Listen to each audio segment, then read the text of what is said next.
Hello students, আজি এইটো ভিডিঅ'ত আমি C++ প্ৰগ্ৰামিং লেংগুৱেজেৰে এৰিয়া অফ এ ৰেক্টেংগল কেনেকৈ ক্যালকুলেট কৰে সেইটো শিকিম আহা। সো আমাৰ কোৱেশ্চনটো হ'ল write a program to calculate the area of a rectangle. আমি জানো যে area of a rectangle ফৰ্মুলাটো কি হয়? সেইটো হৈছে length into breadth. সো আমি সেই ফৰ্মুলাটোক এক্সিকিউট কৰিম C++ প্ৰগ্ৰামিং লেংগুৱেজত। এটা প্ৰগ্ৰামৰ কোডিং কৰিবলৈ হলে আমি স্টাৰ্টিংতে হেডাৰ ফাইল দিব লাগিব। সো তাৰ কাৰণে আহি গল আমাৰ হেডাৰ ফাইল #include iostream। তাৰ পাছত আমাৰ স্ট্যান্ডাৰ্ড লাইব্ৰেৰীটো হৈ গল ইউজিং নেমস্পেস std।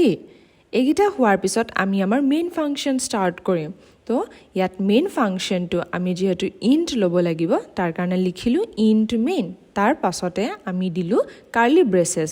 তো আমি এতিয়া কাৰ্লি ব্ৰেচেসৰ মাজত আমাৰ মেইন প্ৰগ্ৰামটোৰ কোডিংছখিনি ইয়াতে লিখিম। সো এতিয়া যেহেতু আমাৰ কোৱেশ্চনটো হৈছে এৰিয়া অফ এ ৰেক্টেংগল আৰু আমি জানো যে এৰিয়া অফ এ ৰেক্টেংগলৰ ফৰ্মুলাটো লেংথ ইনটু ব্ৰেডথ।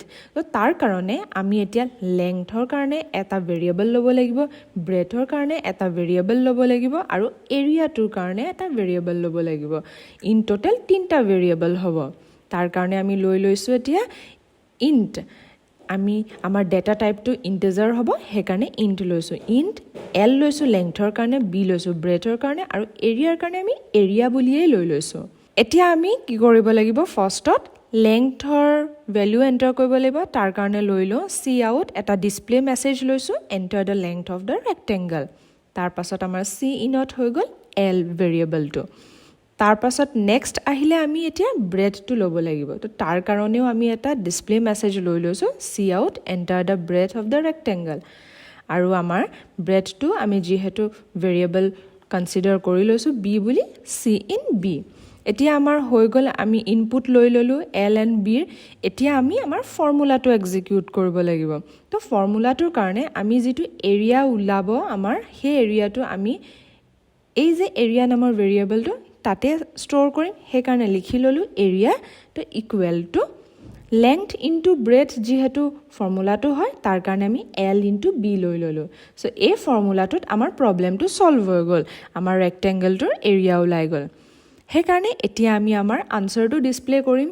আনসাৰটো ডিসপ্লে কৰিবৰ কাৰণে আমি কি লিখিলো cout the area of a rectangle is area।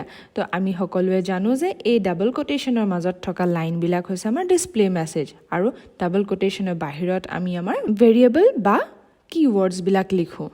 আৰু এতিয়া আমি এবাৰ চেক কৰিলো আটাইকেইটা লাইনৰ এন্ডিংছ আমি সেমিকলনৰে কৰিলো নে? ওকে, ঠিক আছে, আমি সেমিকলন সবতে দিলো। আৰু এতিয়া লাষ্টত যেহেতু আমাৰ ৰিটাৰ্ন টাইপ লাগিব তো সেই কাৰণে আমি ইয়াত লিখি দিলো ৰিটাৰ্ন 0। আৰু এতিয়া আমাৰ গোটেই প্ৰগ্ৰামটো কমপ্লিট হৈ গল। নেক্সট হৈ গল আমি এতিয়া ইয়াক এক্সিকিউট কৰিম। তো আমাৰ এক্সিকিউশনৰ কাৰণে আমি এতিয়া enter the length of the rectangle 10 বুলি দিও। তাৰ পাছত আমাৰ breadth of the rectangle 12। now the area of the rectangle is 120। এই আনসাৰটো ৰাইট নে ৰং হৈছে হেতু মোক কমেন্টত জনাবা। আৰু যদি কিবা বুজি পোৱা নাই এটো প্ৰগ্ৰামত কিবা ডাউট আছে যদি কমেন্টত খুদিবা, মই তেতিয়া এক্সপ্লেইন কৰি দিম। আৰু আমি নেক্সট ভিডিঅ'ত লগ পাই আছো। Bye bye.